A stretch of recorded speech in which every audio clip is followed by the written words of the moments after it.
Hello and welcome to my video. Today, as you can see, well, it looks like I'm painting with sludge, but it's actually sap green and red ochre. These are my favourite colours for starting this kind of painting. And also, as you can see, I'm using quite a large brush. I don't use a small brush at all in this painting. The other things that I will be using are Q-tips, or cotton buds as we call them in the UK, and kitchen towel, kitchen paper. So off we go. Really, I don't know how it will end up. I never really have a preconceived idea about how the picture will end up. The only thing I do know, this sounds really silly to say it, but I know it'll be a landscape because that's what I do. Okay, so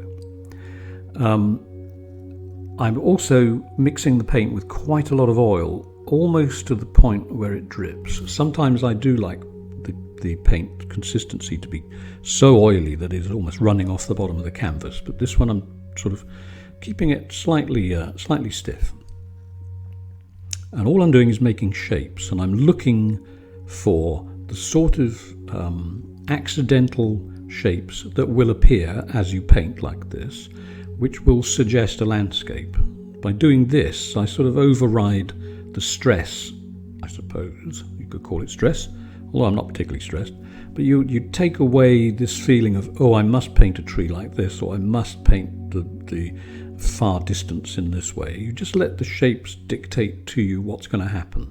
So, although there are a couple of things that I actually do, and that is, if you look on the left and the right, you can see there's, on the left there's a big blob of colour, and on the right there's also a blob of colour. And you can see also that I've used less paint up in the sky area. Now the left and the right blobs, these are what I call stoppers.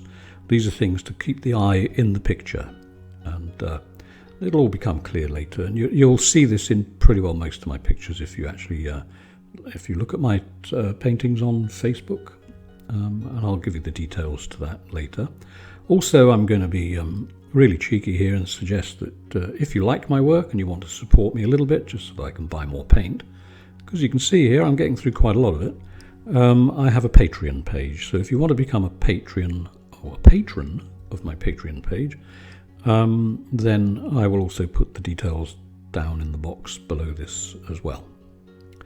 So I'm sort of just smearing the paint on, and I'm going to be dabbing in a minute with kitchen paper.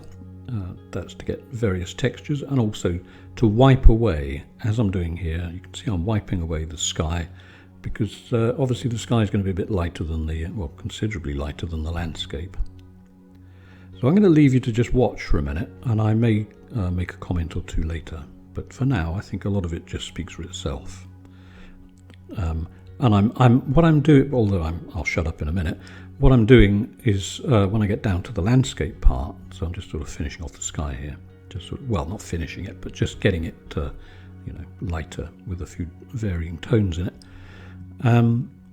You'll notice that I will be dabbing around, sort of putting light spots like this in the landscape, and this is to excite the viewer's eye, because the eye loves contrast. You must have contrast in a painting, really, if you want to catch the viewer.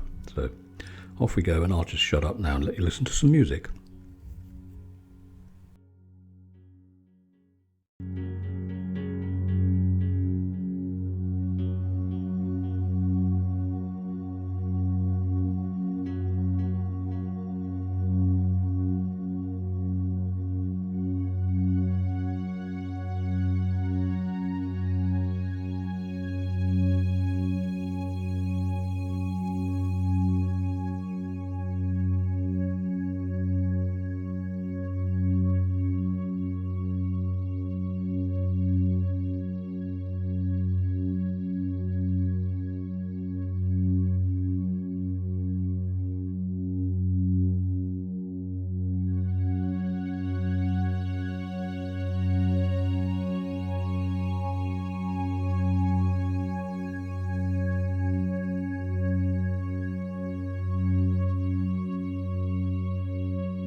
Here I'm going to start establishing a path. This is where you need a little bit of knowledge of perspective. Ultimately, it will look a little bit like a river, but I think it's going to look more like a path. As I say, normally with my paintings, I never know what's going to happen until I finish or until I start.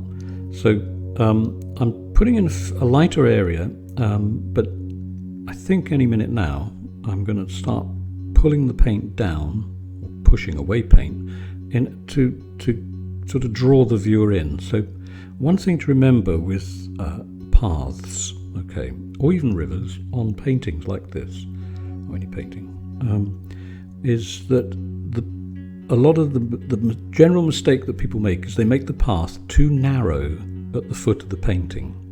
Now, if you do that, if it's really narrow and it's narrow in the distance, and you keep that narrowness too close all the way down, it can give the effect that you are actually floating up in the air, looking down on the path.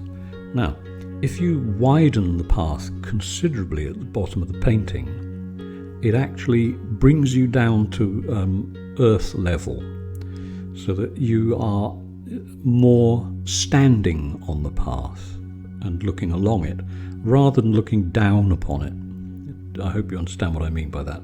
It becomes a little bit clearer later in the picture. So here I'm softening the edges of the trees, and something else I always like to say in these videos is that I do get the odd comment where people say, oh, you're not really painting, because, you know, so let's just put the record straight. You don't have to use a brush to paint. You can use your fingers, you can use a blunt stick if you want. It doesn't matter. You are applying paint to a surface, therefore you are painting. And whether you use a cotton bud or Q-tip, as I'm about to do now, it doesn't matter. You're still applying paint to a surface and using whatever skills you have. It isn't the brush that makes the painting, it's the person. Just thought I'd mention that. So, there we are. It's starting to take a bit more shape. Oh, I'll just point something out here. When I paint trees, okay, I tend to start from the ground up. Sometimes I'll start at the top, and I'm going over one that I've already done from the ground up just there. If you start from the bottom up, you can see clearly where you are going. In other words, you're looking over the top of the Q-tip, and you can see the path that you're going to take. I don't actually see the point of starting up in the sky and, you know, drawing a line, however you're going to do it, down to the base of the tree. I always think it could be a personal thing, but I think, you know, if you start where you know where the tree starts on the planet, and then take it up, you're going to see clearly what you're doing, and actually you can make more interesting shapes. And also try and avoid dead straight lines too. It's always nice to have a bit of a wiggle in your tree. So there we are, wiggling away. I apply a little bit more pressure to these tree trunks at the bottom, because they are against a dark area. So therefore, if they are pale coloured tree trunks, they're going to look much paler next to the dark shadows under the trees.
Now here I'm going over some of the tree trunks just with a dab of paint to give the illusion of foliage being in front of them as well as behind, because they wouldn't all just be standing out, you know, with no leaves covering partially the tree trunks, or partially covering the tree trunks. And as you can see, now interesting this, because when we get to the end of the video, you'll see a picture that looks as though it's peppered with detail. And the interesting thing, well, I find it interesting, is that I'm using a great big brush, as you can see, and creating the illusion of detail. And this is just done by using texture. And again, as I've said in several of my videos, I have no intention of painting every blade of grass. So, you know, some people like to do that. I personally don't. I've had my share of doing that throughout my career. And life is too short. So if I can find a quick way of showing a mass of grass and foliage, then I will use it. And you'll see how that's done in a minute in the foreground,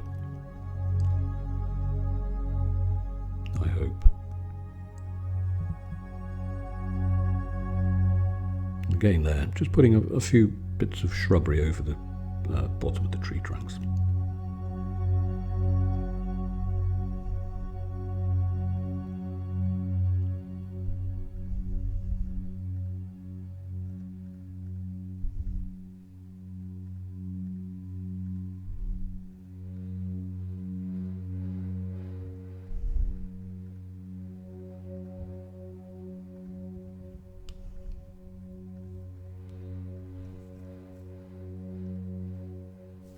If you're a fan of tonalism, by the way, so there are some artists that are really worth looking at.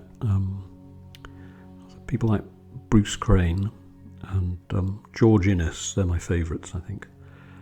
These are American tonalists, and possibly the best, I think, well, in my opinion. Quite inspiring to look at.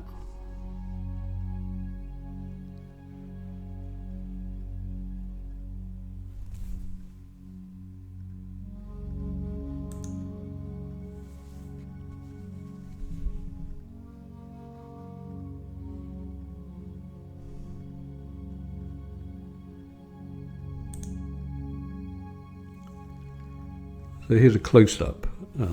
What I'm doing here, using a Q-tip cotton bud, just to soften the edge of that distant clump of trees there.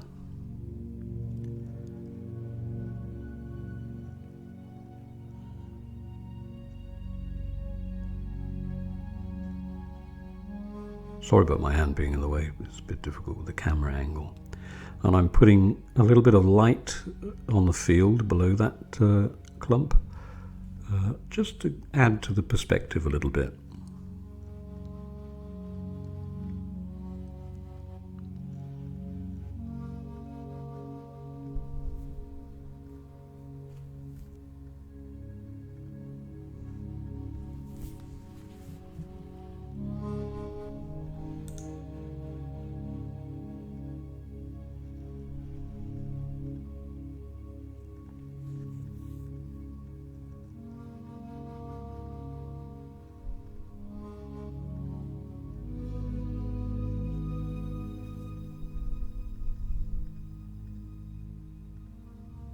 And a few light spots just to add what I call the extra bit of twinkle, just to excite the viewer's eye a little bit. The eye loves contrast.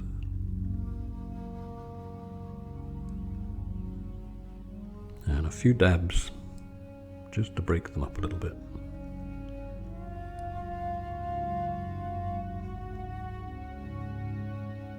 This is one of those paintings that I won't be adding to. I don't think I'm going to try and add any other colour. I'm going to leave it at 2 colours. Sometimes when you do something like this, if you decide later that you're going to put colour on it, it can end up a little bit stiff. And I like the spontaneity that you get with this approach to painting. So here we are, just lightening the sky between the 2 main wooded areas. That's also to focus the eye on that part of the painting, obviously. And here we are. I hope you've enjoyed watching it, and I will see you on the next video. Here's the finished item. Painting. Commentary is quite difficult sometimes. Bye for now.